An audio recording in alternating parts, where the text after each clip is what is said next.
It's Real in the Field Goals, your weekly Seahawks podcast with myself, Kenneth Arthur, and Danny Kelly of fieldgoals.com. We're, I think, 26 or 27 weeks out from week one of the NFL season. I didn't have enough time to check again to see which week we're at, but we're a little less than 4 months away, though. Today, we are talking about free agency this week. The Seahawks losing a few players, keeping a couple players, and a few more players still up in the air. So we'll get right into it with our guest, Doug Farrar of Sports Illustrated, to get into all of the comings and goings for the Seahawks as well as the rest of the NFL. Doug, there's been so many big dollar numbers being thrown around for guys like Brock Osweiler and Olivier Vernon. Some really huge numbers even for guys like J.R. Sweezy. Is this an odd year, or do we need to readjust our thinking of what players are worth, essentially, and sort of not think so much about last year's contracts, but just get used to the new normal? Well, I think it's partially a new normal, and partially it could be a two-year outlier. A lot of teams had heavy cap transfer over from last year. A lot of teams were up against the salary floor thing, and there's a belief around the league, from what I've heard, that the cap is going to hit up pretty hard next year. So I think some teams are betting the over that their the second year hits on the contracts they sign with players this year won't be as damaging because they'll just have more room to deal with. So it's the new normal. I mean, to a point, and it's going to continue this way. I mean, you have to wonder, when the new CBA kicks in 2020. And Roger Goodell has talked about we want it to be a $20 billion a year league by then, if not 25 with TV deals.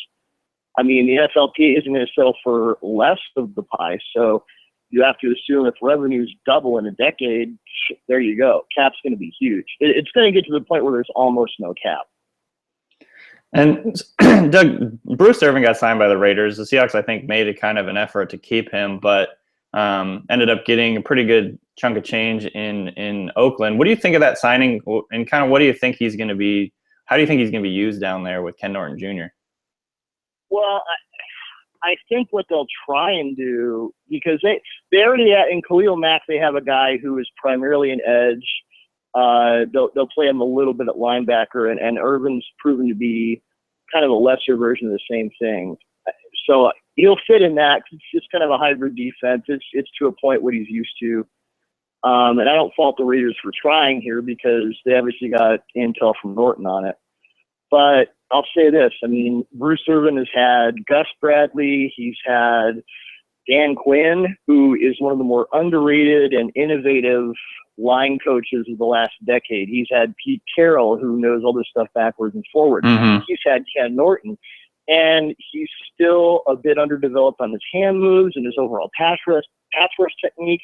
I maintain that he still hasn't developed a reliable inside counter, and that's 4 years in with some of the best minds in football to help him develop. So, to me, Irvin's story is kind of the same as it was when I watched his tape out of college. He's more – I see more athletic potential than I see football acumen. I'm not questioning his intelligence.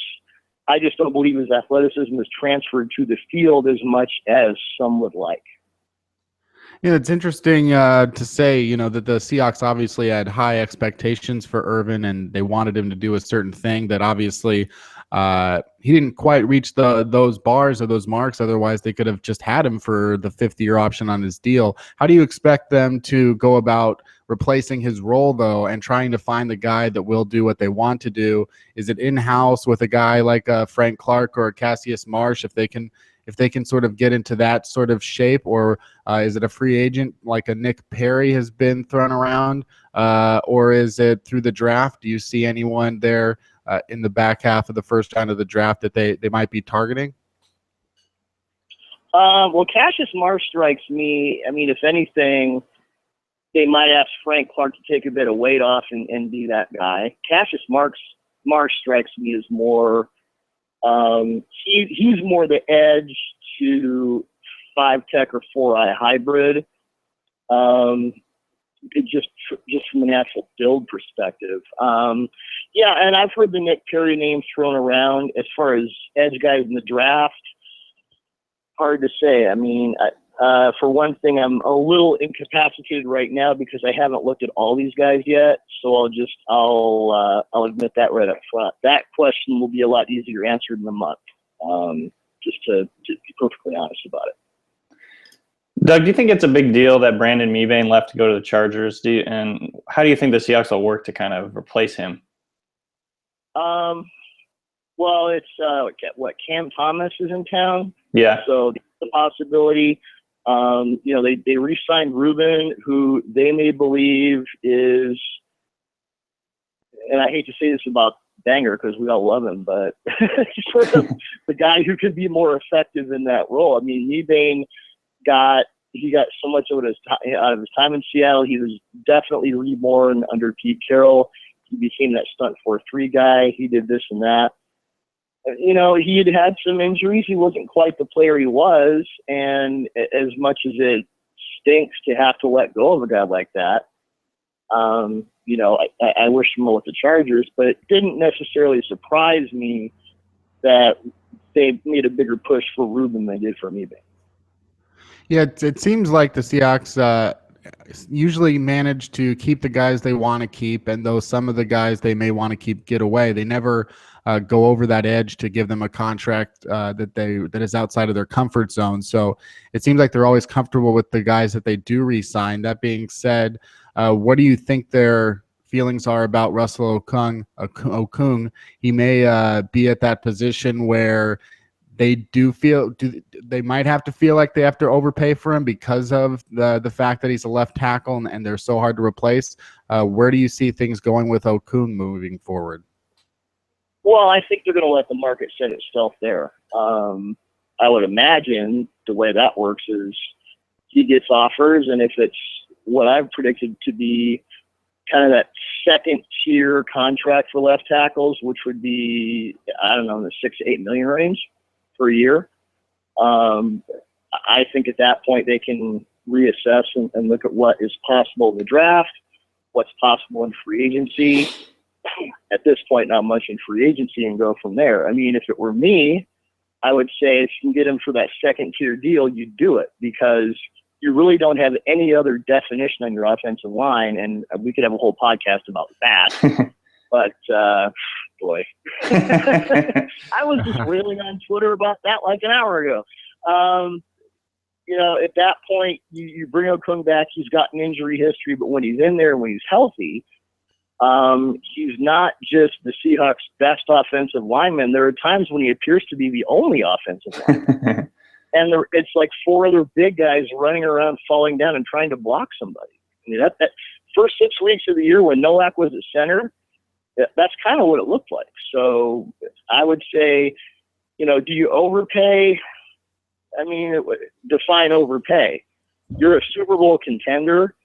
You just lost a running back who was a primary reason, more than the blocking, for your success in the run game.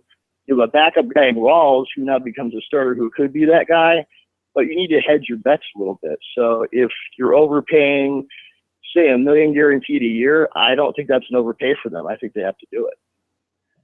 And last year, obviously they lost Byron Maxwell in free agency. There was not much of a chance they're going to be able to keep him because he just got paid so much by the Eagles. But this year, they did manage to lock up Jeremy Lane for a 4-year deal. What was your impression of that deal, and how is he important to the Seahawks? Well, he's important to them because first of all, he's great in the slot. Yeah. And when we go back and look at why did the Seahawks start 2-4, why did they have all the problems, why did they? No Super Bowl for the third straight year. I mean, yes, Cam Chancellor's holdout was a big deal. Yes, the offensive line was a major problem, especially at guard. But their lack of a reliable slot corner against 3 receiver teams would just kill them. And to have Lane in that slot role, for one thing, is a huge deal. I was really impressed, and I'm sure they were, with how he came back and played after that ghastly series of injuries in the first quarter of Super Bowl 49. I mean, he came back and it was like, boom, nothing. He's ready.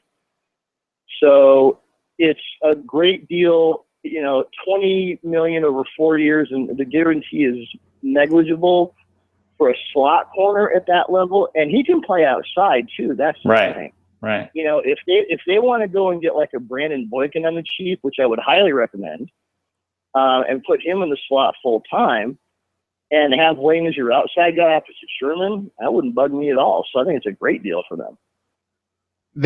We've talked about some of the other positions that the Seahawks have sort of been, loosely linked to. They've talking to offensive linemen or defensive linemen, but running back is going to be an issue. It's something that they have to solidify at least. They obviously, I think everybody loves Thomas Rawls, but with losing Marshawn Lynch, they don't initially give the tender to Kristen Michael, though. You can say maybe, do you expect him to come back? And as far as the rest of the free agent running backs that are out there, the top names being guys like Arian Foster or Alfred Morris, perhaps, Ronnie Hellman, and a few others. Who do you expect maybe the Seahawks to target, if anybody? Yeah, it kind of depends on how and if their offense changes at all without Marshawn. If it becomes more of a screening team, more of a passing team. I was kind of high on the idea of Bilal Powell as a cheap 2 or 3 year option. Then Jets re-signed him. Chris Ivory would have been a good scheme fit from a power perspective. I think Alfred Morris fits as kind of that first cut and go guy. He'd be an interesting option, but I would expect, and again, I have to explain, I don't start watching draft tape until the Super Bowl ends because I just can't because I'm too busy with everything else. So I'm sure there's a 3rd to 6th round running back I haven't seen yet that a month from now I'll go, oh yeah, this is the perfect guy, but I just haven't seen him yet. Well, back to the offensive line a little bit. I mean, we talked about how they didn't tender Kristen Michael. Why do you think they didn't tender Alvin Bailey as a restricted free agent? That's an interesting one because I think, and especially with whatever their structure is and whatever their philosophy is, and I think it changes from week to week at times. To have that kind of swing tackle, and I always compare it to Doug Free. Early on in Doug Free's career with the Cowboys, he was kind of that swing tackle, and he was incredibly valuable, and he turned himself into a guy who commanded a very large salary in that role because it's okay, now you become a starter. Maybe Bailey was never going to be that, but they relied on him pretty heavily. And so, yeah, it did surprise me because, I mean, he didn't play incredibly, but he didn't embarrass himself to the degree that some cable pets have. So, yeah, when you're asking me what the Seahawks are thinking with their offensive line, just throw darts. I don't know. Nobody knows. We can sit here all day and try and figure that out. I guess looking over at the NFL as a whole, spending a couple minutes on that, the Brock Osweiler deal just seems insane. Teams are, it seems, panicking if they think of the idea of not having a quarterback, even though, there's not a ton of proof to prove why Brock Osweiler would be a coveted quarterback to have.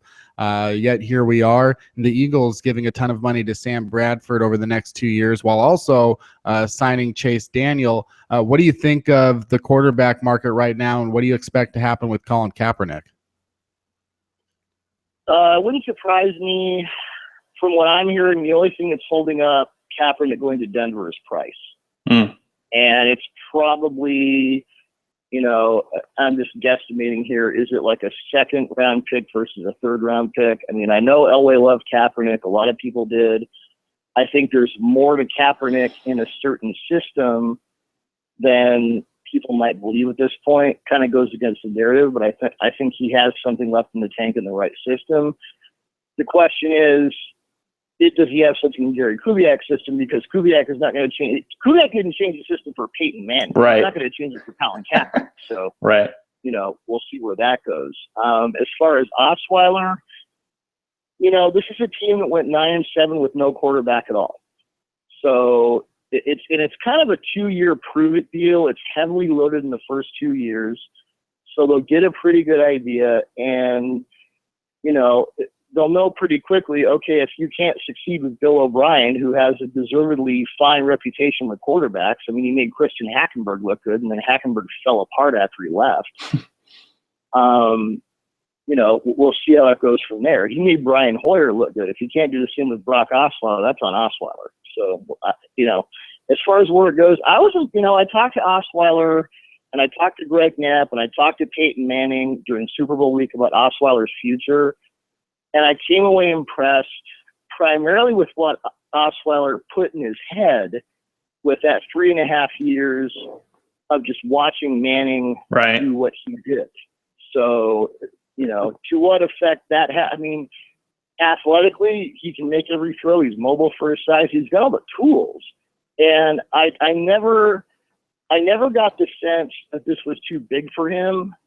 And, you know, the comeback wins over Cincinnati and New England, you know, I don't subscribe to the QB wins theory, but he had a hand in those. Right. And he never fell apart. And this was a team that had great expectations, and he took them as far as he possibly could. You know, I don't automatically think this is some sort of huge overpayment. We'll have to see how it goes, but I'm not castigating the Texans for this. I mean, they had to do something.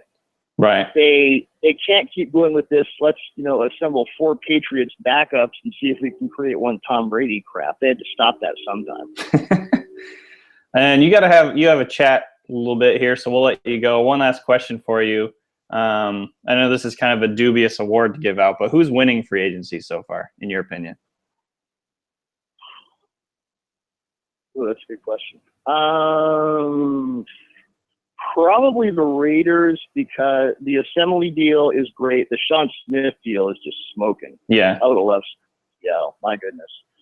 And if they turn Irvin into what he could be, and they have that on the other side of Khalil Mack, I mean, then you're starting to look at a near playoff team. So I'll go with them for now. I can tell you who's lost free agency is the Dolphins. I can't believe the Eagles found someone to take that Maxwell contract. That was tremendously impressive. Exactly. That was just beautiful. All right, we want to thank Doug Farrar for coming on. Follow him on Twitter at @SI_Doug Farrar on Twitter. Thank you for joining us, Doug. Thanks, gentlemen. Appreciate it. Talk to you soon. All right, Danny, we are moving on to the next segment here. I'm gonna, got some great stuff there from Doug on the Seahawks as well as free agency as a whole. I want to hit on this Osweiler thing just again. I know people listening probably don't care that much, not as much as I do, but when my fires get burning, I got to do something to fuel the flames or put it out. And it's like as Doug said, the Texans managed to go 9-7 and win a terrible division with no quarterback. I just don't see why Brock Osweiler is a quarterback. There's nothing to me that says this guy is a quarterback or that he's better. Is he in a better situation than Ryan Mallett was when he came to Houston? It seems to me to be almost the exact same thing. I mean, Osweiler was not very good last year. He's a late second-round pick. The Texans could have drafted a quarterback they're probably picking around 57th overall, where was Osweiler was taken. They could have drafted a guy. I don't know what his 4 years. Maybe Doug. I know Doug does make a good point about he had all these 4 years to talk and play behind Peyton Manning, which you would think would be a good thing. I don't know if it necessarily did anything for the Curtis Painters of the world and the many backups that they had in Indianapolis, but I don't see anything yet from Osweiler. I don't have any reason yet to believe that Osweiler is a good quarterback. That being said, money is whatever. It seems to just be a fantasy, and these guys these days in the NFL just get a bunch of it, and it doesn't really matter. And a couple of years from now, if they cut Osweiler, it'll be in the past, and the billionaire owners of the NFL will not regret the many dollars that they spent on these guys. But when I look at, even if you look at the AFC South now, who are the quarterbacks? Blake Bortles, Marcus Mariota, Andrew Luck, and Brock Osweiler. Is Osweiler not fourth? Did you not just still have the fourth best quarterback in the division? To me, how does that? And you spend as much as that. He gets $40 million guaranteed pretty much over the next 2 years. that's like he mentioned Sean Smith signing with the Raiders. But Smith got $40 million guaranteed, or not guaranteed, but he got $40 million over 4 years, right? With $20 million guaranteed. I would rather have Sean Smith than Brock Osweiler. I would rather improve around someone. Why don't you just go out and draft Christian Hackenberg if Bill O'Brien is able to make Christian Hackenberg good? If I don't even necessarily agree that he made, I don't quite agree that he made Brian Hoyer passable, but certainly there were issues, I think, when I talked about it on 3000 NFL Mock Draft, with what I believe the philosophy is. Your quarterback is only as good as your head coach, and you've got to be able to put the quarterbacks in a position to succeed. And good coaches, when you look around at the good head coaches of this NFL, and you look at a Pete Carroll who really managed to survive with a year of Hasselbeck and a year of Jackson, and putting in, that first year with Russell Wilson and putting him in the best position to succeed. When I look at Brian Hoyer in the playoffs last year, if he was in a position to make those terrible throws, then I don't think he was put in a position to succeed. If you know what Brian Hoyer's deficiencies are, then you should know what to tell him, what not to do. It's your job to teach quarterbacks and give them the best opportunities to succeed. You look at a guy like Bill Belichick, and that's why he's able to be most successful with Tom Brady. But even if he has to work with Matt Castle for a year, things go okay. You can go 11-5, and you can get decent numbers out of Matt Castle. And I think good coaching is what will make good quarterbacks. And I don't believe that Bill O'Brien necessarily is going to get the best out of Brock Osweiler. It's so crazy to me, the same way that it was crazy to me that the Eagles, and Doug Peterson thinks that he's going to get so much out of Sam Bradford. And we'll see. Peterson will be his first real opportunity, I suppose. He then brings in Chase Daniel, who he coached with the Chiefs. I know that I've been ranting here for like 5 minutes without giving you an opportunity to speak, Danny, but I guess all of these things are just flowing, from my brain. I supposedly from my brain, probably getting filtered through my ass and coming out of my mouth. I cannot understand the Brock Osweiler deal. I think if the Denver Broncos, and then here we are now with the Denver Broncos, they avoid giving this terrible deal to Brock Osweiler, and they were the ones that saw him for 4 years. The Broncos didn't want to fucking keep Brock Osweiler, or maybe they did at a very low cost, but the ones that had him for 4 years didn't want him, and the Texans are like, well, we'll take that. And now the Broncos, John Elway, he's done such a good job. If they trade a second-round pick for Colin Kaepernick and take on his contract, tell me how that makes any sense either. Colin Kaepernick, maybe he does have potential, but I still think that like we said, with the coaches that get the most out of their quarterbacks, look at what Jim Harbaugh did with Alex Smith. Look at Alex Smith Jim Harbaugh, and then he comes in, and Alex Smith is a very good quarterback. He goes to the Chiefs, and he's still very good. I think, Andy Reid has a reputation with quarterbacks that precedes him. And then you get Colin Kaepernick, in not even a year of Jim Tomsula, and he's not playable. He's nothing. And when I look at Gary Kubiak, and Gary Kubiak did have success with Matt Schaub, but last year with Gary Kubiak, did he get the most out of Peyton Manning and Brock Osweiler? Maybe. And that's even scarier for Brock Osweiler's fortunes, Right. So in that case, maybe he will get the best out of Colin Kaepernick. We have to talk about what Chip Kelly, nobody's really talking about what Chip Kelly's plan is going to be moving forward. Obviously they've got a draft pick now where they're in a position to maybe get a Jared Goff or a Paxton Lynch. And then that will be, the future for the San Francisco 49ers. But trading a second round pick and taking on Colin Kaepernick, I thought at worst he was like a 6th or 7th round pick, or you just wait for him to get released and then you sign him, because I don't understand how a former second round pick who just got benched for Blaine Gabbert is still worth a second round pick when you know that he's got this giant contract. And I'm sure that he'll probably be in a position with his agent to renegotiate and change it down to less money. But it all befuddles me what's going on with the quarterback situation. That much more grateful we are to have Russell Wilson in the position that he's in, signed for the next 4 years, and a reasonable contract that'll certainly look amazing in 2 or 3 years. Once everybody else is making $40 million a year, then of course you'll have to renegotiate with him. But based on everything I said, Danny, speak on that. Well, first of all, that's a lot to unpack. But I do think that I agree with your general take in that the quarterback stuff is crazy right now, and it really does make you appreciate the Seahawks having Russell Wilson. And this was kind of one of the points I was making last year when we were going through the whole Russell Wilson contract stuff is like, they're not going to let him leave. They're not going to let him leave, guys. Of course. It's just negotiating. You have to take a hard stance, but whatever. Luckily, that's all done with. We don't have to worry about that for a few years. I think you made a great point about it says a lot that the Broncos let Osweiler walk after having him in their program for 4 years and seeing him every day. Now, again, he kind of probably didn't get to practice that much because apparently Peyton Manning just dominates the practice reps and stuff like that. But that said, I think they had enough information on him to know what they're getting out of him. And if they're passing on him, like giving him even the deal, which the deal that he got with the Texans isn't top tier quarterback money, but it is still a lot. So the fact that they're passing on him after having him in that system, have all that information on him, I think that says a lot. Now, you could also make the argument that Osweiler just didn't want to be in Denver. And it sounds like he kind of stopped returning their calls.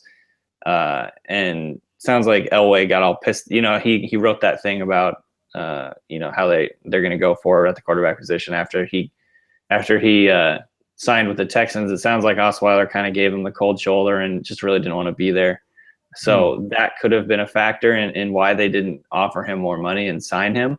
But at the end of the day, he's basically got this $37 million guaranteed based on 7 starts that were pretty mediocre, and then he was benched. So yeah, it is kind of crazy. They're desperate at the quarterback position. Yeah, it's the Texans are definitely desperate, no doubt about it. But these desperate moves for desperate measures, for desperate moves or whatever the fuck, it's when you look at the situation that desperate measures. Yeah, so desperate times came along, and that's great. But this is a panic move by the Houston Texans. When you look at what Pete Carroll inherited in 2010, he inherited Matt Hasselbeck at 51 years old. Now he's 73. He just retired as a Seahawk. Good for you, Matty H. But he takes over Matt Hasselbeck. What do? They send a second round pick, essentially what it all comes down to for Charlie Whitehurst. They gave him 2 years for $10 million or something like that. They say we think this guy might have something, so we're going to take a shot at it. But it was not prohibitive. They were not bringing him in with the intent that he was going to be the starter. It was a competition to be had, and Matt Hasselbeck won it, and then a year later, 2 years later, they get rid of him. But the next year, what do? They bring in Tavares Jackson on a small deal. They know that he's got starting experience and that he was a second-round pick. I mean, that's where Brock Osweiler should really be at, where Tavares Jackson was at when the Seahawks signed him in 2011. And it was just like, okay, now you're in a competition with Whitehurst and Jackson wins the job. And even then, by the end of the year, Jackson looks decent as a quarterback, maybe not in the top half of starting quarterbacks, but somewhere in the middle, the 16 to 20 range. So then you've got that. And then the next year, what do? They sign Matt Flynn to a deal that people were like, even still would be like, oh, I can't believe you gave Matt Flynn all that money. It was like, what did they pay him? 2 years and $15 million or something? It was like, you're coming in to compete. You're not going to be the starter here unless you earn the job. They draft Russell Wilson in the 3rd round. The Seahawks were desperate for a quarterback, and those were the moves they made to find Russell Wilson and eventually get a franchise quarterback. And that's what smart, really ahead of the curve teams are able to do. Panicking and saying we're going to pay. They don't have a choice. Brock Osweiler should be in a competition next year, and they've paid him to start. And now they're putting themselves in a position. They're putting Bill O'Brien, and he's now in a position where he can't really even have the choice to bench a quarterback, to bench a starting quarterback, which Bill O'Brien has proven he loves to do. So you're going to put him the guy that benched a quarterback like 4 times last year, and you're saying we're paying this guy $20 million this season. You can't bench him. He's the starter. And even if they draft a Christian Hackenberg, and even if they draft a guy to come in and compete, which they will, it's like, what if he outperforms Osweiler? Because let's not forget, like you said, they had the Broncos had 4 years to evaluate him. And even if he wasn't in practice a lot, when he's repping with the 2s or the 3s, he's getting all these preseason reps. But here's more telling than anything else. Last year, after 3 years of Brock Osweiler, the Denver Broncos offered Tyrod Taylor more money than the Buffalo Bills. They said they wanted Tyrod Taylor. That was essentially the end of Osweiler's career with the Broncos. He would have had to compete and then probably gotten dumped at the end of the preseason if they had managed to sign Taylor. But Taylor wanted to go somewhere where he had a chance to start. Little did he know he would have been starting for the Broncos by midseason. But Tyrod Taylor was more well-liked by Gary Kubiak and the front office, it seems like, than Brock Osweiler. And Tyrod Taylor signed with the Bills, and he's going to be making $3 million next season, and Osweiler will be making $20 million. So, this is the stupid moves that get teams in trouble, not for a year, but, for several years. The AFC South is a mess, and just in overall, we can talk about Gus Bradley and the Jaguars. Let me pull this up real quick because Jacksonville, has been extremely active. They signed Malik Jackson to a 5-year, $85.5 million contract. They signed Tayshaun Gibson, the free safety from Cleveland, to a 5-year, $36 million contract. So Bradley feels like he's got a safety now. He's trying to build something similar to what Pete Carroll has. He signs Chris Ivory to the 5-year, $32 million deal. Doug talked about Ivory and how nice it would have been for him to come to Seattle, but clearly way too expensive for something like that. Right. They re-signed Mercedes Lewis. They signed Brad Nortman. I'm just going down. I mean, they signed a punter, but hey, the Jaguars signed Brad Nortman, a punter, by the way, to replace Brian Anger, by the way, the third-round punter. So that is so brutal. So that's what happened with Jacksonville. What are your thoughts on the Jaguars' moves? And do you think that I don't want to say, do you think they could win the AFC South? Because I think, you're a smart guy and you'd probably say that any 4 team could in that division could win it. But who do you think will win the AFC South? I said, listen here, smart guy. No, I do think that the Jags have a chance at it this year. It just obviously depends on injuries and things like that and how Bortles progresses. But I don't have a ton of faith in the Colts. I don't have a ton of faith in the Texans. And the Titans, I think, are still rebuilding. So, I think that puts the Jaguars right in it. I think the Colts' stranglehold on that division is pretty much over, it feels like. I mean, obviously it is since they didn't win the division this year, but I don't see them returning to dominance. I think it's going to be more parity there. And, if the Jags, some of their moves kind of pan out here and Dante Fowler comes back and he plays well, and they kind of get their pass rush going, and then Gibson kind of provides that stability in the middle of the deep field that they need. That could be a game changer. So I think that's why they re-signed Gus Bradley to an extension. I think they believe in what they're doing. Now, not a lot of people in Duval probably believe that also, but it does kind of feel to me like they're close to turning a corner, and it feels like the way they've used their money makes sense. So, I mean, they had to spend it, and it's not, I always it's funny how offended people get about how much money these players are making because, and I totally agree with your Osweiler thing, but it's like, it's not your money. Like, no. I mean, they had $90 million to spend against the cap. Like, fucking throw some money at people, get some good players in, So yeah, I mean, they have to think about this money.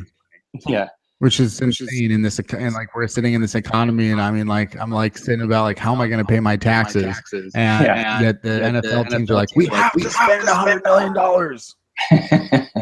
Yeah, the NFL's doing okay for themselves. But yeah, I don't know. Overall, I kind of like what the Jags have done. I mean, again, I've liked what they've done the last couple of years, and it hasn't really worked. So that's an obvious caveat, but I mean, I wrote an article for Sports on Earth. I think it'll be coming out probably tomorrow, Friday, and it's trying to predict. I ranked the 8 last place teams for each division as far as who would be the most likely to finish in first next year. So who's going to be the worst to first? It seems to happen every year. The Redskins were this team this year that went from worst to first. And I looked at the Titans, and you would think like, okay, the Titans, they've got a quarterback with Mariota. They've signed a nice receiver with Rashard Matthews. They managed to, they'll probably draft a Laramie Tunsil, or at least, get a very good player at the top of the draft. They've got that first pick overall, and we've seen teams go from the first overall pick to the playoffs. The Kansas City Chiefs did it. The Houston Texans did it recently. But I'm trying to think. Did the Titans? I know that have the Titans not made any huge. Oh, they traded for DeMarco Murray, but they haven't really. That was like a so-so move. But they haven't really made any huge signings. Ben Jones, the center, they grabbed him from the Texans. Like I said, Rashard Matthews. The Titans had a bunch of cap room, but I still think the Titans are probably going to be in last place next year. What do you think? Yeah, I think so. I think that they're not quite there yet. Plus, they didn't really make that big of a change. They got Malarkey in there as coach, so he kind of. Oh yeah, the worst, like the most boring head coaching hire of the decade. Yeah. So I don't see them making a big jump. I think they could get marginally better, and as Mariota starts to improve, they'll start to improve with him. But I don't know. They don't excite me in any way. Obviously teams have surprised in the past. I didn't think that I didn't think a lot of teams that were good last year would end up being good, but right. I don't know. The Titans, they don't do anything for me. I don't think that I don't think they're going to be shocking anybody. Of the other 7 teams, I won't spoil my article. I'm going to go read it. But of the other 7 teams, you've got the Dolphins, the Browns. When Doug spoke briefly on the Dolphins and talking about them being the losers of free agency. I mean, I couldn't agree more. The Dolphins have done all this stuff, and I think they've gotten worse. They've actually made moves, I think, to get worse by spending all this money. So I agree. Yeah, it's pretty impressive in a way. So the Dolphins, the Browns, the Titans, the Chargers, the Cowboys, the Bears, the Buccaneers, and the 49ers. So out of those 8 teams, who would you say is most likely to win their division next year? I would probably say, and that's slim pickings, honestly, but I would probably say the Cowboys.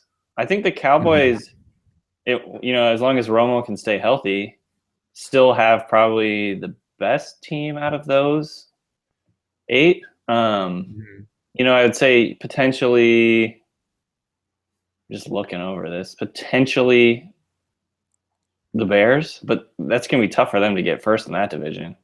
So yeah, I mean that's definitely the North. I was without giving anything away. The North is an interesting division, right? Because nobody's really great and nobody really has any huge weaknesses. So I think like the Packers, it all comes down to Aaron Rodgers and whether or not how much they can elevate around him. Because we saw last year that they were a pretty weak team overall, and with one, you took one link out of that chain fence and it fell apart. So I think the Vikings are obviously, I don't think the Vikings are, it's going to be tough for them to repeat and have 11 wins again. And then the Lions were improving, but lose Calvin Johnson. So, the Bears are kind of an interesting team because not only do they get back Kevin White, they franchise Alshon Jeffrey. Jay Cutler is a decent quarterback when he wants to be. And I think that if you, again, like coaching dictates quarterbacking. So John Fox has gotten more, he's gotten a lot out of guys like Jake Delhomme. Obviously, he oversaw some of the best seasons in NFL history by Peyton Manning. If they have Kevin White, and we'll see what happens with Martellus Bennett, but they also picked 11th overall. So they'll actually be adding like 2 top rookies basically with Kevin White and whoever they pick in the draft this year. So so they could be an interesting team, definitely. And I don't think they need something there at running back because obviously they've gone past the Matt Forte era. But I also think what are your thoughts on the Bucs? They signed J.R. Sweezy. That's not a huge signing, I think, overall, but it is significant to our listeners. They've got Jameis Winston. They've got some elite players on that team, more so than you'd think. What are your thoughts on Tampa Bay's moves and where they stand? Well, I don't think the J.R. Sweezy thing really moves the needle. And I mean, that's not sour grapes. He doesn't really do that much for me. He's just kind of like, I think like a league average guard. I think they paid him like more than that, obviously, but the Tampa Bay, I mean, they're interesting because one, the South isn't very good other than Carolina. there's kind of a lot of parity there, so they could end up doing pretty well. They ended up the season losing their last 4. They kind of shit the bed in the end of the season, and for a while they were like knocking on the door for the playoffs.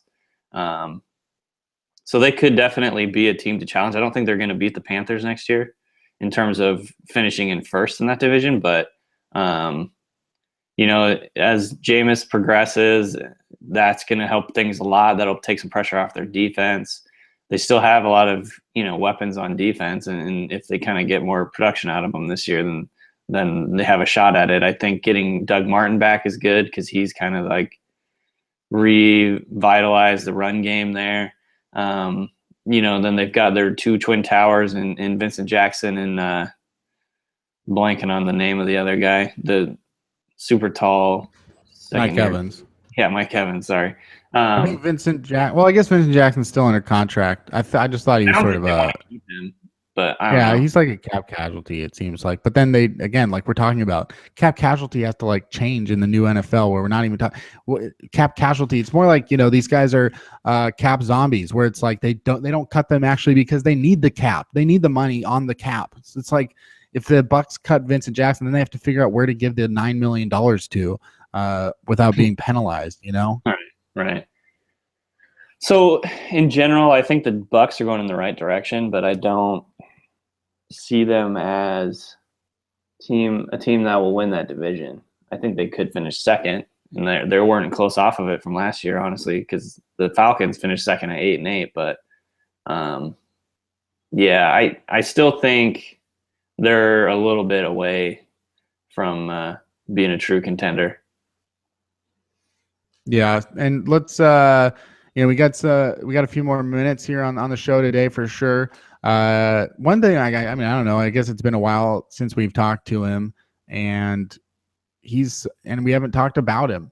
The Seahawks have to make a decision at punter. They have a guy who's a free agent. We used to have a segment on the show called Talking Directly to John Ryan, and we're going to do it right now.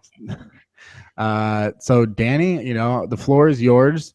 John Ryan is listening to the show, and he's trying to decide what to do with his NFL future.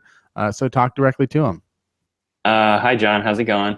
Obviously, fan favorite. Been you know, snarky on Twitter. Funny guy. You had a very funny and charming Twitter comment or Facebook comment or something where you talked about how a Canadian redheaded guy with a slight lisp has managed to become so popular with fans, and that you really appreciate that. So anyways, I think you're a cool guy. I think I imagine that you'll be back with the Seahawks. I don't think the punter market is super strong. Then again, Brian Anger is out there. What's that? Brian Anger is out there. I just think it makes so much sense to have him come back. There's other things that the punters do, like hold on kicks and, you know, things like that make a lot of sense for continuity to bring him back. I think they're just so automatic and all that they want to bring him back. It's just a matter of finding the right price. But I don't think that the punter market is so strong that they won't be able to figure something out. That was bad. John, that was a bad job of talking directly to him, but it was a good job. No, I'm not. Now you put the pressure on to actually do good. Listen, Johnny boy, you know, you didn't have that good of a season last year as far as punters go. And I'm nobody's going to tell you that to your face, but I will, because I'm actually your friend. So, you know, I'm actually going to be the one to sit you down and look you in the eye and tell you, you know, that as far as punting goes, and if you've been in the NFL for, 8 years or whatever, this would be in your bottom 2. And, you know, people are going to be talking about whether or not the future of John Ryan, much like one of your vaunted kicks, is quote unquote up in the air. So I want to know, you know, everybody wants to know, like, what's next for Johnny Rye? Are you going to go out there and are you going to compete like the ANW that you are, American Ninja Warrior? Or, you know, are you going to, call it a day, go over to the Jacksonville Jaguars? No, you can't, because they signed Brad Nortman. you're going to go to wherever Brad Nortman was last year and go punt for them. And, and maybe you're going to, blow it up, because we've seen this happen with the special teamers. You guys are weird. You go out and, like Stephen Hauschka, when he was with the Baltimore Ravens, got cut. He was jobless. Stephen Hauschka was out there for anyone. And he comes to the Seahawks and he becomes one of the most accurate kickers in NFL history. All of you guys just float around for like the first 2 or 3 years and then go somewhere else and then become great. You can never just do it like right out of the gate, it seems. And yourself, John Ryan, you were not, initially a Seahawk, and now here you are as one of, I think, perhaps the last remaining Holmgren disciple, in a way, that you're still here and we want you back, but we want the John Ryan of 2013, the guy that helped us win a Super Bowl, the guy in 2014 that got us to a Super Bowl single-handedly by completing that pass to Gary Gilliam against the Green Bay Packers. Without John Ryan, the Seahawks do not go to the Super Bowl and have the most heartbreaking defeat of all time. For that reason, we're not super happy about that. I wish we hadn't gotten to the Super Bowl that year. God damn it. But John, please evaluate your options, because the Seahawks, I don't think they'll draft a punter. They're not as stupid as the 49ers to go out and draft a punter in the 5th round, or the Jaguars to draft one in the 3rd round, 5 picks ahead of Russell Wilson. But they are smart enough to maybe get one in undrafted free agency, or sign that guy that was taken 5 picks ahead of Russell Wilson, Brian Anger himself. So, do yourself a favor, think about it. We would be happy to have you back, but let's be honest, you're going to be in a punting competition against somebody. You're going to sign a 1-year deal, for $2.5 million or $2 million, which is a lot, for a punter. It's about $2 million more than we want to pay. So, to think it over. And when you come back, just know that you're coming back with my open arms. But that doesn't mean that I won't use those arms to shove you out the door at the end of the day. So that's all, John Ryan. We miss you. We love you. We'd love to have you on the show. Nothing I can do to follow that up. What a fun show this has been. The overall, Danny, how do you grade the Seahawks off-season free agency? It's only been like 3 days, but it seems like so much happens in those 3 days that you can pretty much move on to the next thing. The first wave of free agency is pretty much completed now. How would you grade the Seahawks? I guess a big portion of that grade will depend on what they do with Okung, which I keep saying now, and it's like I want to say Okung, but it's been pointed out to me that I'm saying it wrong, so now I have to keep on correcting myself when I say it. You got to start somewhere. Okung. Yeah, so Russell Okung is going to hinge a lot, I think, on how you grade the Seahawks free agency, but they've lost a few guys, but they've re-signed Ruben and Lane, who you may have considered the top 2 priorities going into the free agency. So how do you grade it? I mean, I would give the Seahawks a solid A so far. I like that they've kind of stayed quiet, not overpaid for guys like Mebane and Sweezy. Like I said, Sweezy was kind of I was a little bit indifferent to keeping him. I will say, like you said, the Okung decision will kind of sway my grade a little bit more, and I do think they should try and keep him. Just because, I mean, it just sounds like a bad idea to start the offensive line with like no experience again. So that kind of worries me, but yeah, so I think it kind of depends on what happens with Okung. But so far, I really like what they've done. I love that they got Lane done. I think that's a big deal. Like Doug had said, he can play inside, he can play outside. He provides some versatility. He's a special teamer. He's a core guy that came up in their system, so you don't have to like teach him the step kick thing that they've been doing. Yeah, I think that was a good move, and I like Ruben a lot too. So overall, very happy. I think they still have they have a ways to go still. They talking about bringing in like a couple different guys, probably defensive linemen to fill the need where Mebane's gone. I think it'll be interesting to see where they go with that. But so far, I like that they've been quiet. I think that's kind of like it bodes well for what they're doing. Just in the beginning of February, even before the Super Bowl, so before Marshawn Lynch retired, I made like 10 predictions for 10 players. I made a few extra, but there were really 10 players, that I had sort of evaluated at that time. And nobody likes someone that points out their correct predictions because at the end of the day, it's pretty much I'm fucking guessing. But it's like bragging about winning the lottery. Like, yeah, brag about the money, I guess, but you didn't actually do anything to win the lottery. You just bought a freaking ticket. So don't get me wrong. Nobody likes a guy that brags about his correct predictions, but I'm going to do it anyway. 10 guys, right? So Marshawn Lynch, I said that he would. I just said they'd part ways or whatever. I didn't say necessarily to retire for sure, but he's gone. I predicted that Bruce Irvin would sign with the Raiders.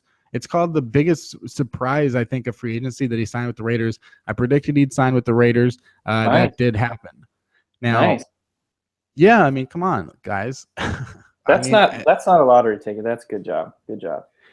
It's connecting a dot, I guess. But so there, I said Irvin to the Raiders. I said that they would re-sign Jeremy Lane. Now, I said they would re-sign Jeremy Lane, though I was way off. I thought Jeremy Lane was in a position to sign a 1 or 2 year deal, maybe for $3 to $5 million a year.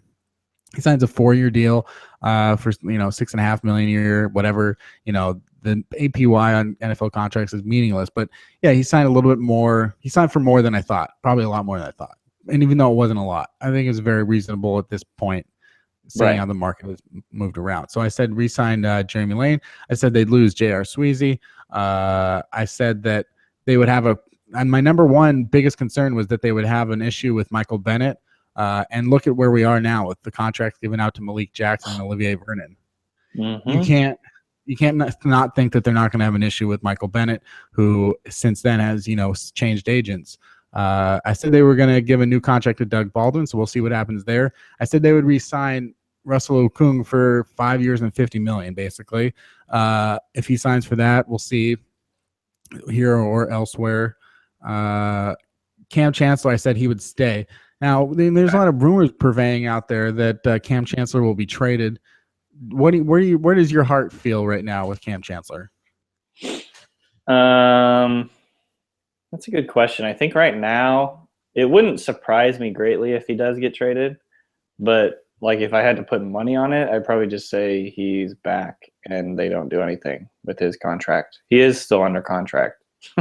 So yeah, he is. And as far as putting money on it, we do have to talk about your gambling problem, but we'll do that off the air. It's just a weird thing to be gambling on. Right here. Yes. Yeah, I think that Chancellor, the interesting thing, the Bengals re-signed George Aloka, and you said that basically Aloka maybe he'd be the closest thing out there to a Cam Chancellor, right? Mm-hmm. So they're obviously not going to get him. No, but that would have been cool. I mean, I like that. Do you feel less confident in Kelsey McRae perhaps than you did before? Just like now that you've had more time to process it? No, it's not that I feel less confident in him. I just don't think he's the same kind of player as Cam. He's not the intimidator, Right. I think he probably will do a fine job, and I think they were happy with him and what he did in the defense, but he's a different kind of player.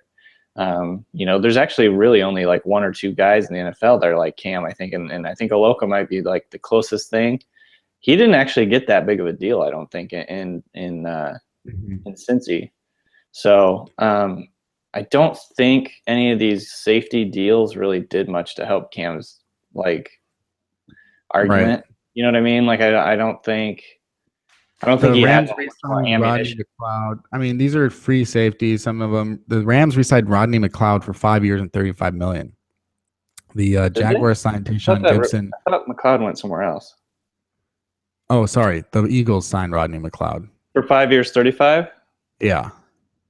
Where do the Eagles get all this money?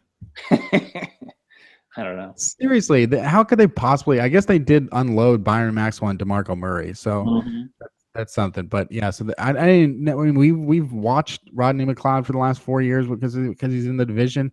I mean, we watched him in the sense that he's been on the Rams, but I certainly didn't think anything of him. I don't think we've ever I don't know if I've ever said the words Rodney McLeod out loud.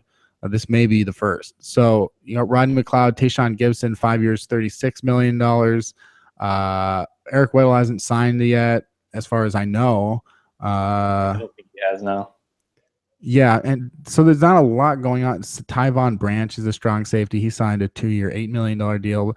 He's 29. He had something in the past. He goes to the Cardinals, so I haven't really talked about that. But yeah, there isn't anything really for Cam to point to, especially at this point after this last season, to be like, oh, now I deserve more money. I mean, he really did sort of hold out at the right time, it seems like, because I think if he was going to push them, it would have been last year.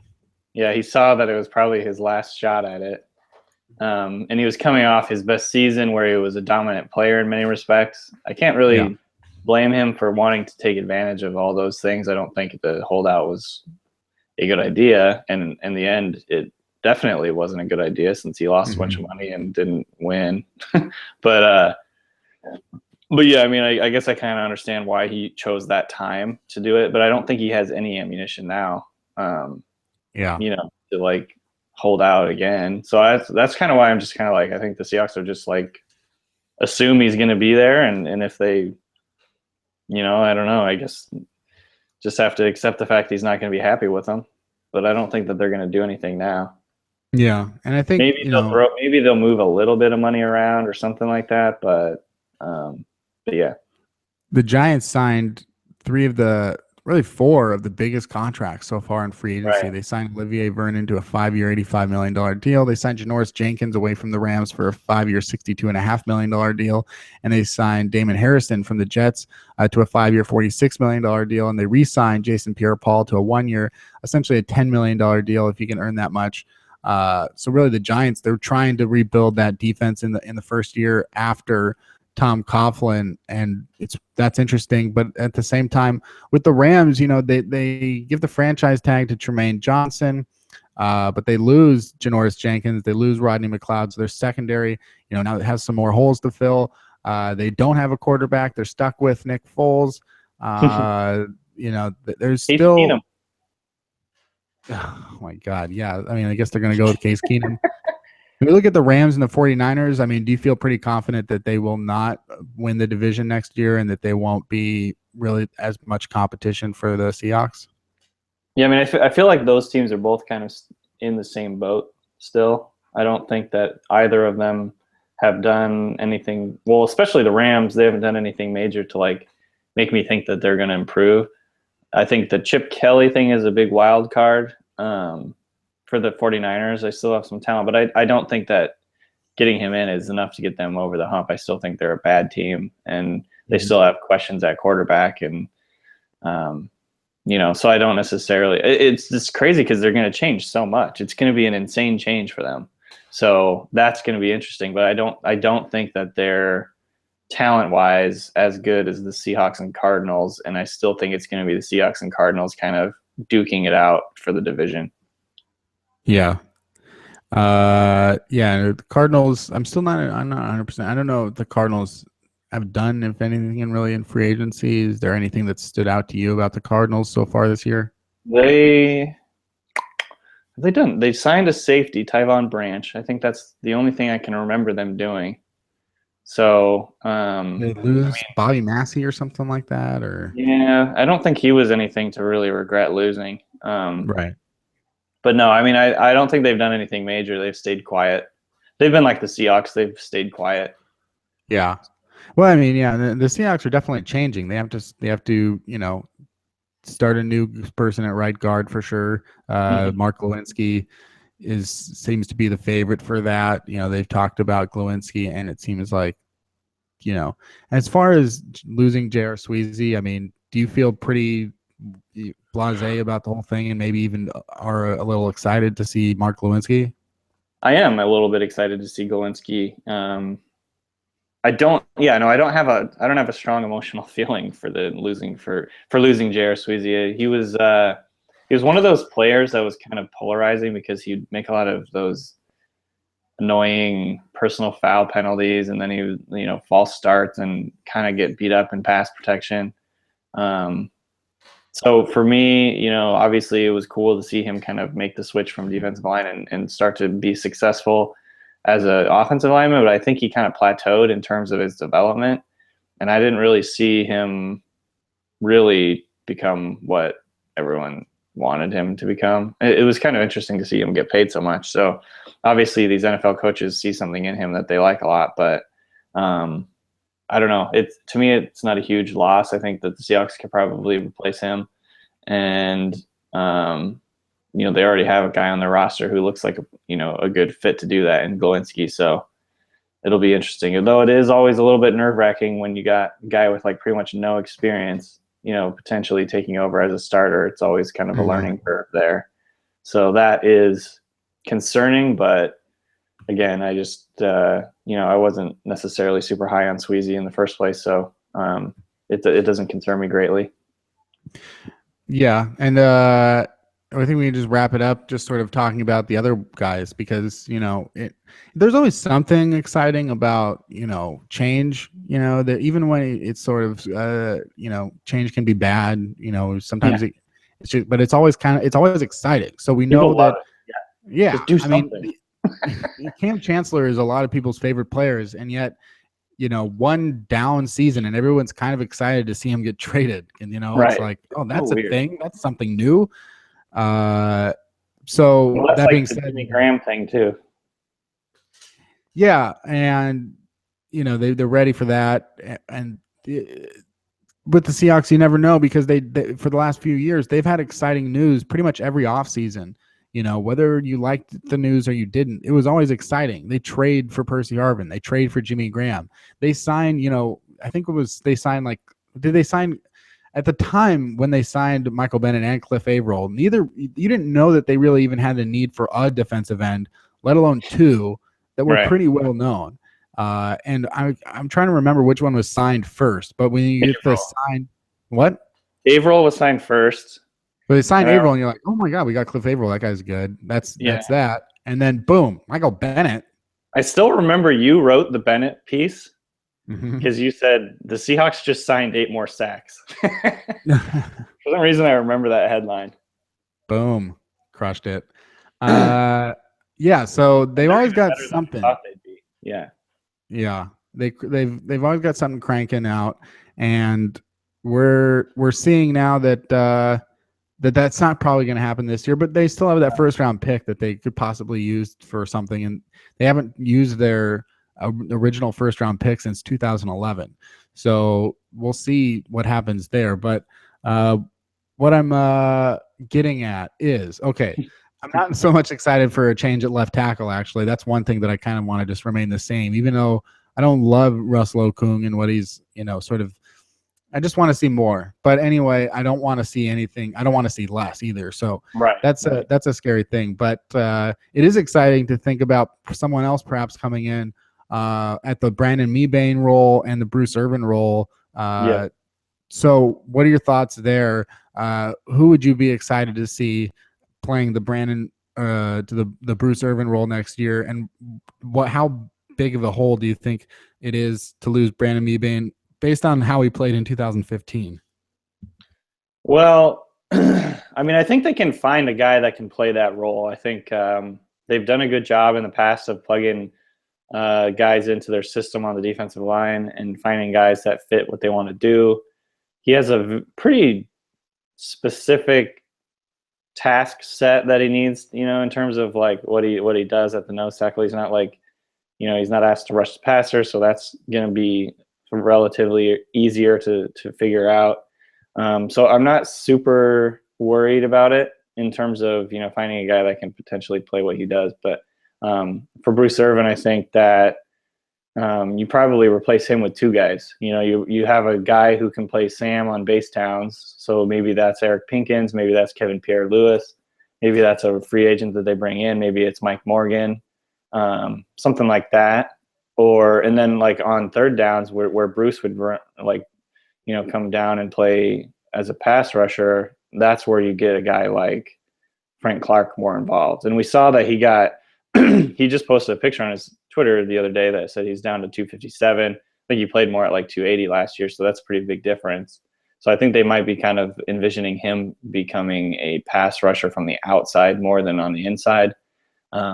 Cassius Marsh is a player that could potentially develop there, although I don't have super high hopes for that.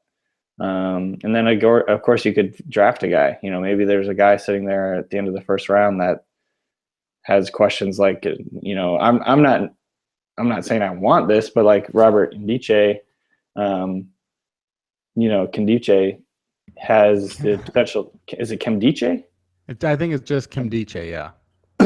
Sorry, Kendiche. I think if he falls, you know, he's potentially a guy that they like because he's super athletic, and you know, the reason he'd fall is because of all his off-field stuff. But I think, you know, sometimes you have to take a chance on guys who can rush the passer, and they might see him as a guy who can do that. So overall, like I said, the losses they've sustained haven't they don't worry me a lot, and maybe that's just because I was expecting it.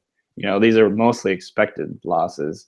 I thought they'd keep one of Reuben or Mebane. That happened. I thought that Bruce was gone pretty much 85, 90%. And so it's not surprising. I'm not too worried yet. I think if they do lose Okung, that'll make me a little bit worried. But there's still guys on the open market, like maybe Donald Penn comes in instead. You know, that they could potentially make some moves there. But I mean, like the two players the Seahawks have been connected to today, Bradley Soule and Ted Larson, are like literally probably the most underwhelming guys I could imagine Seahawks being interested in on the offensive line. So that makes me a little bit more worried. The fact that they're like bringing in these players that, I mean, are the most just boring, least exciting guys I could imagine. Like Ted Larson. Come on. Yeah. Brad Soule hasn't played for like 2 years. I understand that Donald Penn played pretty well for the Raiders last year. Yeah, that's weird. But, you know, he is like 33 or 30. You're going to be 34 or something. Yeah. There's definitely, it wouldn't be a long-term solution. There's we'll see. They still also probably have to replace the targets that were going to Jermaine Kearse. We know whatever happens there, he's obviously probably not going to come back. They have to, but you know, like Rob Staten was saying on 3000 NFL mock draft, it's just sort of like the stuff about Donald Penn and the stuff about some of these other guys. That's really not what the Seahawks have ever done. So they're not really like, if you look at their history and their MO, that's not how they operate. They don't usually go out in that first wave and sign a guy like Donald Penn. They don't sign a 34-year-old left tackle in the first 2 weeks of free agency or the first week of free agency, let alone the first couple days. If it is going to be a guy like Donald Penn, it'll be the same situation like it was for a Kevin Williams or something like that. If it's going to be an old 1-year veteran plug-in situation, they'll probably just wait until all of free agency is done, when these guys and their agents have nothing else left to like leverage it against. And then it's like, okay, do you want to play for us? We're going to probably get into the playoffs, and it's going to be a good way for you to go out. And why don't you just come here? So if it's going to be a guy like that, I expect them to perhaps be more active, even in, you know, maybe like April or whatever, than they are in March as far as free agents go.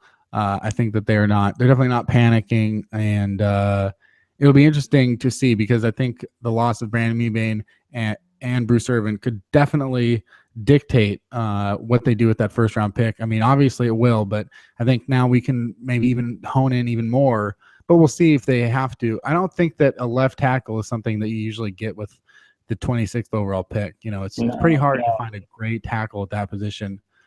Maybe that if you're getting to that point, then you're probably just going to try like they usually do and draft a bunch of linemen in the middle rounds and the later rounds. So I think now a guy who can play left tackle doesn't last that late usually. Right.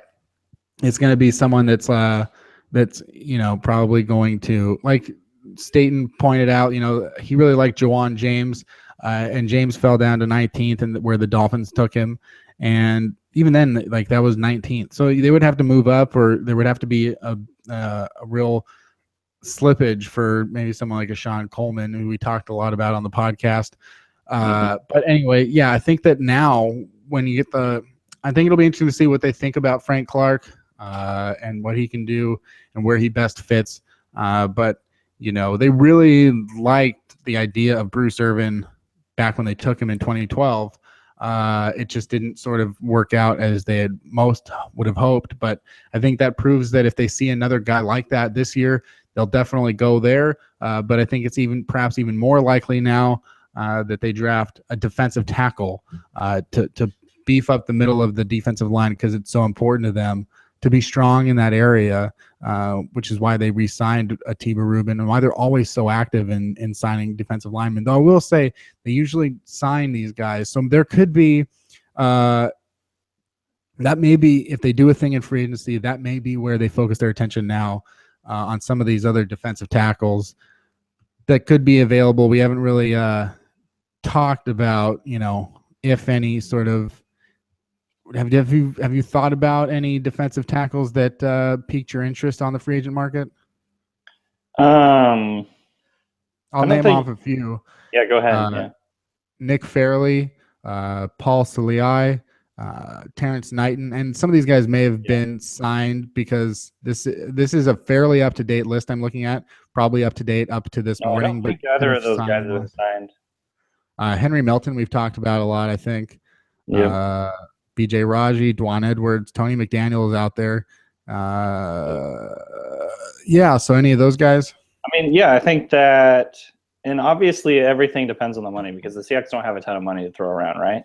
So I think Dwan Edwards becomes a possibility. He was a guy that played like the nose and on the interior for the Carolina Panthers for the last couple of years. At one point, he was really, really good. He's known as a run stuffer, but he's like 34 years old. But I think he could be kind of like that Kevin Williams style guy, like where he just comes in and plays a really specific role, and they're not asking him to do anything he can't do. Like, they just stop the run. And that could be kind of what he does. I think that's been Dwan Edwards' main strength over the years. And so he could be an option. I think that Paul Salii is a guy that I really have liked over the years. I think he had a down kind of year last year with the Falcons, but I don't know, I just like him. He's very stout, like plays with a lot of fire. I could see the Seahawks kind of liking him. And what was the other guy that you said? Not Nick Fairley. There was one other guy that you said. Paul Salii, Terrence Knighton, Harry Melton. Terrence Knighton. I think that pot roast could be an option. He played in Washington last year. I don't know what it says that he's not being re-signed there, but they do play a 3-4 there, so it's maybe a little bit different. I think that he's a guy that he was pretty good for the Broncos for a couple of years, and what's his name? The Seahawks former guy that's now in McLuhan, he actually liked him enough to sign him to a 1-year deal. So he's the kind of guy I could see the Seahawks, trying to kick the tires on a little bit. He's like 29 years old or something like that, so he's not even that old. And he's not that old, but he's not like 24 or anything either. Right. So it's not like he's going to be getting a 5-year deal. But it seems like, I could see the Seahawks kicking the tires on that, and maybe they're still involved in things like that. But right now, it seems like the Seahawks are kind of trawling with like the super low end guys, the guys that are going to make the league minimum. We'll see. Is that the official pronunciation, McLuhan? McLuhan? I think that's how you say it. I usually like McLaughlin, or I don't know. McLaughlin? No, I think it's McLuhan. I think it's McLuhan, but I'm not entirely sure. If you're listening to this, you can correct me. But I think it's Scott McLuhan. There you go. Yeah, we'll just leave that official, and we'll leave this to be an official episode of Real on the Field Goals. I want to thank Doug Farrar once again for coming on the podcast. Follow him on Twitter. You probably already do, at SI_Doug Farrar with 3 R's, 2 in the middle. Follow at Field Goals with 3 L's, 1 in the field, 2 in goals. And at Kenneth Arthur S. Not sure how many R's are in that, but listen, subscribe to the show on iTunes. If you want to kick us a couple bucks on Patreon, you go to patreon.com/fieldgoals, and I believe that'll get you right over to our Patreon page, and just, it's $1 or $2 or whatever, and we're going to keep on improving the quality and content of the podcast. Well, hopefully the content. I know that me and Danny aren't very good at this, guys, so we're doing our best, and we're doing 30% of our best. Yeah. So that's something.